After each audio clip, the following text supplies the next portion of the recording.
Assalamualaikum warahmatullahi wabarakatuh. Innalhamdulillah nahmaduhu wa nasta'inu wa nastaghfiruh wa na'udzubillahi min syururi anfusina wa min sayyiati a'malina. May yahdihillahu fala mudhillalah wa may yudhlil fala hadiyalah. Asyhadu an la ilaha illallah wa asyhadu anna Muhammadar abduhu wa rasulullah.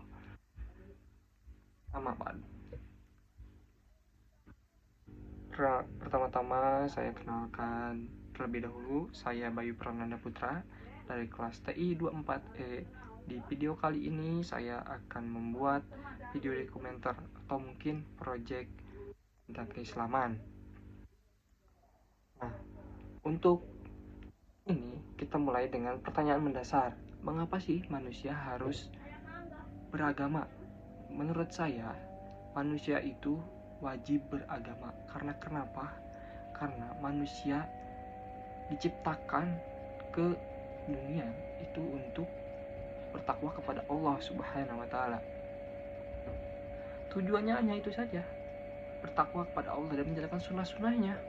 Untuk apa? Kenapa Allah menciptakan dunia? Kenapa Allah menciptakan manusia? Karena itu kita berada di dunia ini untuk bertakwa kepada Allah. Tidak lain, tidak bukan. Hanya itu saja tujuannya. Kita hidup untuk menunggu sholat dan melaksanakan sunnah-sunnahnya. Itu saja, sesimpel itu hidup di dunia. Karena kenapa sesimpel itu? Dan banyak orang-orang yang mengira bahwa hidup itu sulit sampai banyak yang bunuh diri. Nauzubillah min dzalik ya. Karena perlakuan bunuh diri itu adalah musyrik, melewati kehendak Allah, melewati kehendak Tuhan. Nah, baik lagi ke topik. Kenapa manusia itu harus beragama? Karena keimanan kita dalam belajar agama, kita dapat tahu mana yang benar, mana yang salah. Sedangkan hidup hanya untuk menunggu sholat, melakukan sunnah-sunnah, dan yang lainnya kita hanya makan. Itu kebutuhan untuk menjalani kehidupan kita. Bekerja, mencari uang, itu kebutuhan. Cari nafkah atau mungkin yang sudah menikah, itu kewajiban. Karena kenapa? Itu ya, salah satunya hidup di dunia itu adalah untuk bertakwa kepada Allah Subhanahu wa Ta'ala. Oke, lanjut ke masuk pembahasan inti. Islam berdiri di atas 3 pilar, yaitu akidah sebagai pondasi, syariah sebagai jalan aturan, dan akhlak atau moralitas sebagai buahnya. Dalam kehidupan sehari-hari, saya menyadari bahwa moralitas dalam Islam bukanlah teori berkala. Hal ini dipertegas dalam sebuah hadis yang dimana diartikan, sesungguhnya aku diutus hanya untuk menyempurnakan kemuliaan akhlak. Hadis riwayat Ahmad. Bagi saya, menerapkan ajaran ini berarti berusaha menjaga integritas, kejujuran, dan sikap santun dalam setiap interaksi sosial yang saya lakukan.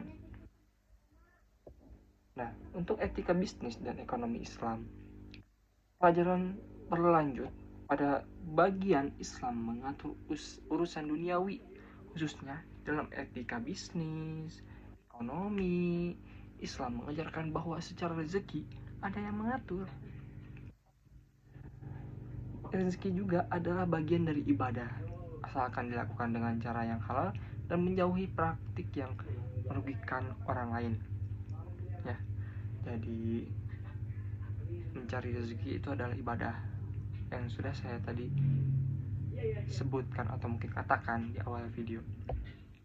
Dalam praktik keseharian saya mencoba merefleksikan ini dengan lebih menghargai prinsip keadilan dan bertransaksi, tidak hanya mencari keuntungan pribadi, tetapi juga memikirkan kemaslahatan bersama. Nah, itu yang paling penting, kemaslahatan bersama dalam hidup selain bertakwa kepada Allah. Ya. Oke. Nah, untuk dua poin penting lainnya yang saya pelajari adalah mengenai kebebasan beragama kita. Beragama, etika sosial, serta pluralitas dalam Islam. Kita hidup di tengah keberagaman yang luas. Kita sangat-sangat luas. Ada berbagai macam agama, suku, ras. Itu banyak sekali. Dan bagaimana caranya kita hidup berdampingan dengan mereka? Bagaimana caranya hidup bertoleransi dengan mereka? Ini maksudnya kepada etika sosial dan pluralitas, kebebasan. Islam sangat menghargai pluralitas ini sebagai ketetapan Tuhan, karena dasarnya agama itu adalah tentang kepercayaan masing-masing, kembali kepada diri kita sendiri. Hal ini sesuai dengan fitrah Allah dalam Al-Quran surat Al-Hujurat ayat 13 yang artinya, wahai manusia, sungguh kami telah menciptakan kamu dari seorang laki-laki dan seorang perempuan. Kemudian kami jadikan kamu sebagai bangsa-bangsa dan bersuku-suku agar kamu saling mengenal. Bukan salah, nggak salah kita mengenal tentang berbagai macam suku, agama, nggak salah, nggak ada salah sama sekali. Itu mempelajari hal-hal itu adalah ada manfaatnya untuk kita bisa bertoleransi dengan lebih. Pemahaman ini menyadarkan saya bahwa menghargai perbedaan adalah bagian dari pengamalan iman kita sebagai muslim yang moderat dan toleran.